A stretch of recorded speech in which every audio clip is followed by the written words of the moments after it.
เอาเช้านี้ก็มามอบเครื่องเนาะขนเครื่องขนของลงมอบไปทางเมืองทางเมืองมันจะไปมอบต่อให้โรงเรียนครับผู้ทุกข์ยากเนาะมีปึ้มเขียนมีเสื้อขาวนักเรียนมีเกิดเนาะทางห้องเจ้าเมืองครับ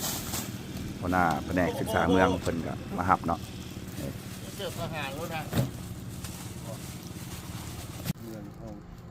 ประธานกับของเมืองที่จังสูงแนะนำครับพระเจ้าหัวหน้าการศึกษาที่การกีฬาเมืองลงแจงขอแสดงความอุ่นและภูมิใจเป็นอย่างสูงที่ทางคณะอบรมได้มีความภูมิใจเมืองลงแจงบริสุทธิ์พ่อและทุกเขตการศึกษาเมืองลงแจงซึ่งเป็นเมืองที่ยังทุกข์ยากการพัฒนาเป็นอย่างจะมีความยุ่งยากอยู่ระดับการศึกษากับคุณภาพของการสูงแล้วก็ทีมงานได้มีความเป็นห่วงใยนำเอาอุปกรณ์การศึกษาเครื่องนุ่งเป็นเกิดมาช่วยเด็กทุกอย่างเราในนามคณะศึกษาโคครับเรามอบตัวให้เด็กนักเรียนทุกอย่างที่เราได้นำใส่ลุงคือใส่อุปกรณ์ในการศึกษาให้มีประโยชน์ที่สุดศึกษากีฬาประจำเมืองกับกล่าวคำแสดงความขอบใจนะครับอีกทีหนึ่งข้าพเจ้าในนามต่างหน้าคณะนำของเมืองขอแสดงความสมเชยต่อคณะทีมงานอันนี้ก็ถือว่าเป็นกับบริมาเป็นทางการเนาะถือว่าตั้งความคิดฮอดจากมายืมมายามแต่ว่าเป็นกับมีเครื่องอุปถัมภ์เนาะ